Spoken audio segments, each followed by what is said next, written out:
Donald Trump ഇറാനുമായിട്ട് ഒപ്പുവെച്ച സമാധാന കരാർ ഒപ്പിട്ട് 10 ദിവസത്തിനുള്ളിൽ തകർച്ചയുടെ വക്കിലെത്തിയിരിക്കുകയാണ്. ഇറാന്റെ ഈ ഒരു കടുത്ത തിരിച്ചടിക്ക് പിന്നാലെ കടുത്ത മുന്നറിയിപ്പുമായിട്ട് അമേരിക്കൻ പ്രസിഡന്റ് ഡൊണാൾഡ് ട്രംപും രംഗത്തെത്തിയിട്ടുണ്ട്.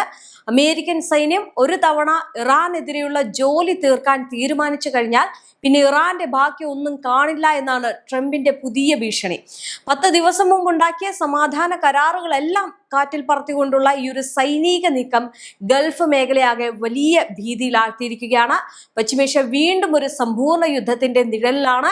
സമാധാന ചർച്ചകളെല്ലാം പാടെ തകർത്തുകൊണ്ട് അമേരിക്കയും ഇറാനും തമ്മിൽ മിഡിൽ ഈസ്റ്റിൽ കടുത്ത സൈനിക ഏറ്റുമുട്ടൽ ആരംഭിച്ചിരിക്കുകയാണ്. ഇറാന്റെ 10ഓളം തന്ത്രപ്രധാന സൈനിക കേന്ദ്രങ്ങളിലേക്കാണ് അമേരിക്ക അതിശക്തമായിട്ടുള്ള മിസൈൽ വർഷം നടത്തിയത്. ഇതിന് പിന്നാലെ മിഡിൽ ഈസ്റ്റിൽ US സൈനിക താവളങ്ങൾക്ക് നേരെ പ്രഹരം ഏൽപ്പിച്ചുകൊണ്ട് ഇറാനും ശക്തമായിട്ട് തിരിച്ചടിക്കുകയായിരുന്നു. ഈ യുദ്ധം നടത്തിയത് ഹോർമുസിന്റെ നിയന്ത്രണത്തെ ചൊല്ലിയാണ്. സത്യത്തിൽ ഈ ഹോർമുസ് നിയന്ത്രണം വരുന്നത് 2 രാജ്യങ്ങൾക്കാണ്. അതായത് ഭൂമിശാസ്ത്രപരമായിട്ട് ഹോർമുസ് കടലിടുക്കിന്റെ ഇരുവശങ്ങളിലുമായിട്ട് സ്ഥിതി ചെയ്യുന്ന 2 പ്രധാന തീരദേശ രാഷ്ട്രങ്ങളാണ് ഒമാനും ഇറാനും. ഈ ഒരു കപ്പൽപാതയുടെ വടക്കൻ തീരം ഇറാന്റെ പരമാധികാരത്തിന് കീഴിലും തെക്കൻ തീരം ഒമാന്റെ മുസന്തൻ പെൻസുലയുടെ നിയന്ത്രണത്തിലുമാണ് സ്ഥിതി ചെയ്യുന്നത്. കടലിടുക്കിന്റെ ഏറ്റവും വീതി കുറഞ്ഞ ഭാഗം വെറും 33 കിലോമീറ്റർ മാത്രമായതിനാൽ ഈ അന്താരാഷ്ട്ര കപ്പലുകൾക്ക് സഞ്ചരിക്കാൻ ഇരു രാജ്യങ്ങളുടെയും ജലാതിർത്തികളെ ആശ്രയിക്കേണ്ടി വരുന്നു. അന്താരാഷ്ട്ര നിയമപ്രകാരം ഇരു രാജ്യങ്ങൾക്കും തങ്ങളുടെ തീരത്ത് നിന്ന് 12 നോട്ടിക്കൽ മൈൽ വരെ ഈ കടൽ അതിർത്തി ഉണ്ട് എങ്കിലും ആഴം കൂടിയ സുരക്ഷിത പാതകൾ ഭൂരിഭാഗവും ഒമാന്റെ അതിർത്തിയിലാണ് വരുന്നത്. അതുകൊണ്ട് തന്നെ ലോകത്തിലെ വലിയ എണ്ണ കപ്പലുകളെല്ലാം ഒമാൻ തീരത്തോട് ചേർന്നാണ് സഞ്ചരിക്കുന്നത്. തങ്ങളുടെ മൂക്കിന് താഴെ കൂടെയുള്ള ഈ ഒരു കപ്പൽ ഗതാഗതത്തിന്മേൽ സൈനികവും രാഷ്ട്രീയവുമായിട്ടുള്ള പൂർണ്ണ ആധിപത്യം സ്ഥാപിക്കാനാണ് ഇറാൻ നിരന്തരം ശ്രമിച്ചുകൊണ്ടിരിക്കുന്നത്. മേഖലയിലെ കടുത്ത യുദ്ധാന്തരീക്ഷം കണക്കിലെടുത്ത് കപ്പലുകൾക്ക് സുരക്ഷിതമായിട്ട് കടന്നു പോകാൻ ഒമാൻ അടുത്തിടെ തങ്ങളുടെ തീരത്തോട് ചേർന്ന് ഒരു താൽക്കാലിക സുരക്ഷാ പാത പ്രഖ്യാപിച്ചിരുന്നു. അന്താരാഷ്ട്ര മാരിടൈം ഓർഗനൈസേഷന്റെ സഹകരണത്തോടെയുള്ള ഈ ഒരു പാത പൂർണ്ണമായിട്ടും ടോൾ ഫ്രീ ആയിരിക്കുമെന്നും ഒമാൻ വ്യക്തമാക്കിയിരുന്നു. എന്നാൽ തങ്ങളുടെ സാമ്പത്തിക താല്പര്യങ്ങളെയും നിരീക്ഷണ സംവിധാനങ്ങളെയും ബാധിക്കുന്ന ഒമാന്റെ ഈ ഒരു ഏകപക്ഷീയമായിട്ടുള്ള നീക്കത്തെ ഇറാൻ കടുത്ത ഭാഷയിലാണ് എതിർത്തിരുന്നത്. തങ്ങളുടെ സൈനിക മേധാവിത്വം ഉറപ്പാക്കാൻ ഇറാൻ പുതിയ പേർഷ്യൻ ഗൾഫ് സ്ട്രെയിറ്റ് അതോറിറ്റി രൂപീകരിക്കുകയും ഹോർമുസ് കടലിടുക്കിലൂടെ പോകുന്ന കപ്പലുകളിൽ നിന്ന് ഫീസ് ഈടാക്കാൻ നീക്കം നടത്തുകയും ചെയ്യുന്നുണ്ട്. തുടക്കത്തിൽ ഒമാൻ ഇതിനെ ശക്തമായിട്ട് എതിർത്തിരുന്നെങ്കിലും ഈ ഒരു വരുമാനത്തിന്റെ ഒരു വിഹിതം ഒമാന് പങ്കുവെക്കാമെന്ന ധാരണയിൽ ഇറാൻ ചർച്ചകൾ നടത്തിയിരുന്നു. എങ്കിലും ആഗോള കപ്പൽ ഗതാഗത സ്വാതന്ത്ര്യത്തെ ബാധിക്കുന്ന ഇത്തരം കടുത്ത നടപടികളോട് ഒമാൻ ഇപ്പോഴും പൂർണ്ണ യോജിപ്പില്ല എന്നതാണ്. ഈ തന്ത്രപരമായിട്ടുള്ള അഭിപ്രായ വ്യത്യാസങ്ങൾ നിലനിൽക്കുന്നുണ്ട് എങ്കിലും മേഖലയിൽ ഒരു സമ്പൂർണ്ണ യുദ്ധം ഒഴിവാക്കാൻ ഒമാനും ഇറാനും തമ്മിൽ നയതന്ത്ര ചർച്ചകൾ തുടരുന്നുണ്ട്.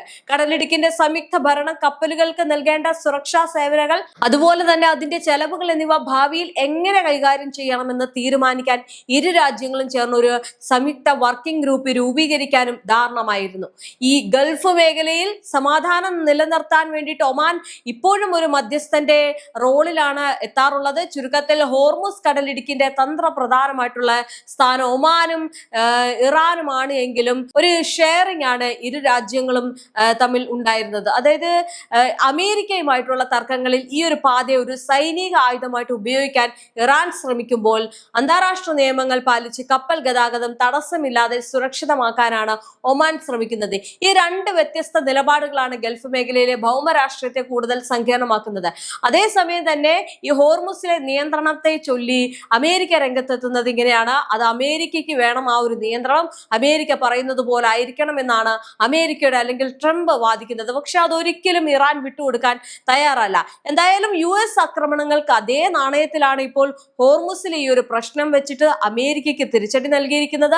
അമേരിക്കയുടെ വാക്പോര് ഇതായിരുന്നു. അതായത് ഈ ഹോർമുസ് തങ്ങൾക്ക് വേണം, തങ്ങളുടെ അധീനതയിലാകണം എന്നായിരുന്നു ട്രംപ് ആഗ്രഹിച്ചിരുന്നത്. പക്ഷെ അത് വിട്ടുകൊടുക്കാൻ ഇറാൻ തയ്യാറാകാത്ത പക്ഷമാണ് ഈ US വലിയൊരു ആരോപണം നടത്തി ഇറാനിലേക്ക് ആക്രമണം തൊടുത്തുവിട്ടത്. എന്തായാലും അതേ നാണയത്തിലാണ് ഇറാന്റെ IRGC മറുപടി നൽകിയത്. താൽക്കാലിക കരാർ പ്രകാരം ഹോർമുസ് കടലിടുക്കിലെ ഗതാഗത നിയന്ത്രണം പൂർണ്ണ പൂർണ്ണമായിട്ടും തങ്ങളുടെ ചുമതലയിലാണ് എന്നും പുതിയ യാത്രാ ഇടനാഴി സൃഷ്ടിക്കാൻ ശ്രമിച്ച കരാർ വ്യവസ്ഥകൾ ലംഘിച്ചത് അമേരിക്കയാണെന്നും ഇറാൻ കുറ്റപ്പെടുത്തുകയുണ്ടായി.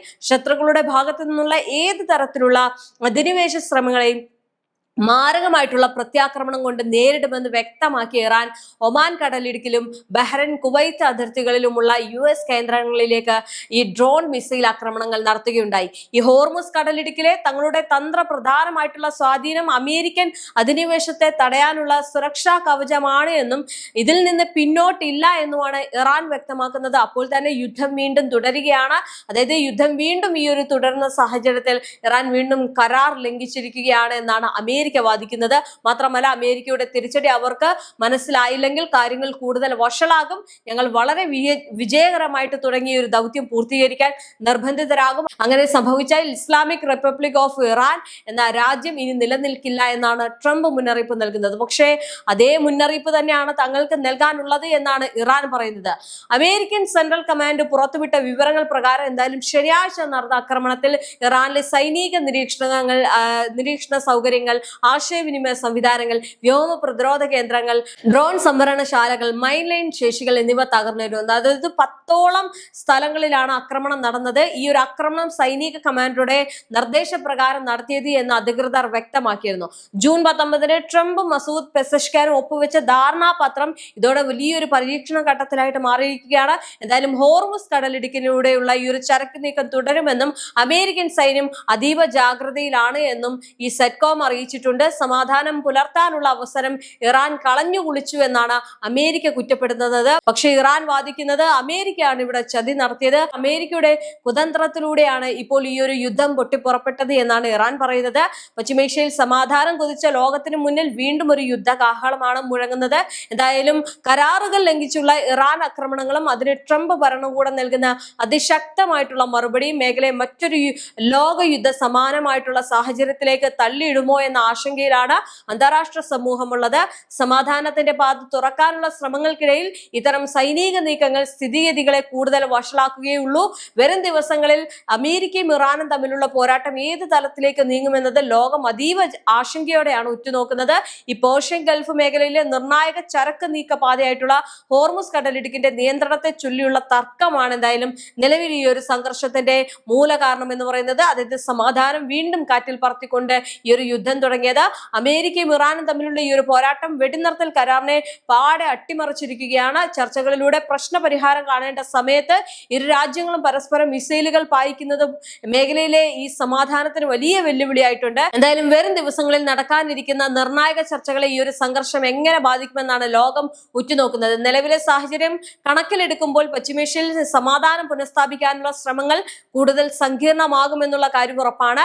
എന്തായാലും ഇതിനിടയിൽ മറ്റൊരു കാര്യം കൂടി പറയുന്നുണ്ട്. ഈ ഒരു സമാധാനം എത്രത്തോളം മുന്നോട്ട് പോകുമെന്നത് ഈ ലെബനാനെയും ആശ്രയിച്ചിരിക്കും. കാരണം ഇതിനിടെ ലെബനാൻ ഇസ്രായേൽ കരാർ തള്ളിക്കൊണ്ടുള്ള ഹിസ്ബുള്ളയുടെ ഒരു പുതിയ നീക്കങ്ങൾ പശ്ചിമേഷ്യയിലെ സംഘർഷാവസ്ഥയുടെ ആക്കം കൂട്ടിയിട്ടുണ്ട്. ഇറാനും ഹിസ്ബുള്ളയ്ക്കും ഏറ്റ കനത്ത തിരിച്ചടിയാണ് ഇപ്പോഴത്തെ കരാർ ലംഘനവും തുടർന്നുള്ള സൈനിക നടപടിയും എന്നാണ് ഇസ്രായേൽ പ്രധാനമന്ത്രി ബെഞ്ചമിൻ നെതന്യാഹു ഇതിനോടകം തന്നെ പ്രതികരിക്കുന്നത്. എന്തായാലും ഹോർമുസ് കടലിടുക്കിലൂടെയുള്ള അന്താരാഷ്ട്ര ഇന്ധന കടത്തിനെ ഈ ഒരു പുതിയ പോരാട്ടം ഗുരുതരമായിട്ട് ബാധിക്കുമെന്നുള്ള ആശങ്കയിലാണ് ആഗോള സമൂഹമുള്ളത്. ഇതിനിടയിലാണ് ഈ നെതന്യാഹു ഇത്തരം കാര്യം പറയുന്നത്. അതായത് ലെബനാനിലേക്ക് ഈ തൊടുത്തുവിട്ട ആക്രമണത്തിന് പിന്നാലെ അതിന്റെ കാര്യം വെച്ചിട്ടാണ് ഇപ്പോൾ ഇറാൻ ആക്രമണം നടത്തിയത് എന്നാണ് നെതന്യാഹു വാദിക്കുന്നത്. പക്ഷേ അങ്ങനെയല്ല, ഹോർമുസിലെ വാക്പോരുകളെ ചൊല്ലിയുള്ള തർക്കമായിരുന്നു. എന്തായാലും ഈ ഒരു തർക്കം നിലനിൽക്കുകയാണ്.